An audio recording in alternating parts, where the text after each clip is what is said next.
Tikus adalah hewan yang sering dianggap sebagai hama dan penyebab penyakit. Namun, apakah ada sesuatu yang lebih besar di balik keberadaan tikus? Mari kita simak sejarah dan teori konspirasi tentang tikus.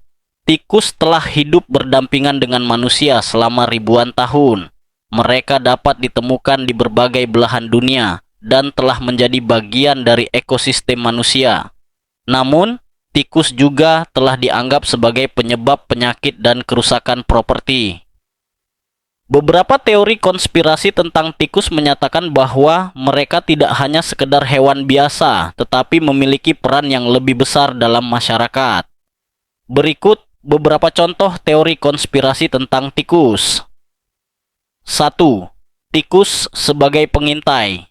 Beberapa teori menyatakan bahwa tikus digunakan sebagai pengintai oleh pemerintah atau organisasi rahasia untuk memantau aktivitas manusia.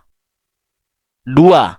Tikus sebagai pembawa penyakit. Beberapa teori menyatakan bahwa tikus sengaja digunakan untuk menyebarkan penyakit dan menciptakan wabah. 3. Tikus sebagai simbol.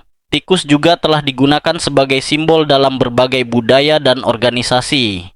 Beberapa teori menyatakan bahwa tikus memiliki makna yang lebih dalam dan dapat digunakan sebagai kode atau simbol untuk mengkomunikasikan pesan rahasia.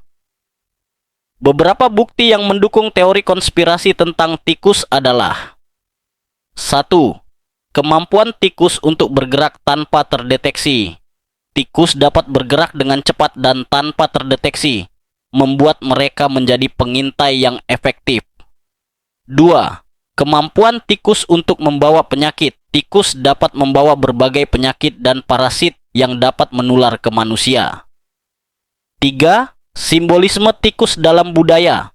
Tikus telah digunakan sebagai simbol dalam berbagai budaya dan organisasi, termasuk sebagai simbol kecerdasan, ketahanan, dan kekuatan. Kesimpulannya, teori konspirasi tentang tikus mungkin terdengar seperti fiksi ilmiah, tetapi apakah ada sesuatu yang lebih besar di balik keberadaan tikus? Atau apakah tikus benar-benar hanya sekedar hewan biasa? Atau apakah mereka memiliki peran yang lebih besar dalam masyarakat?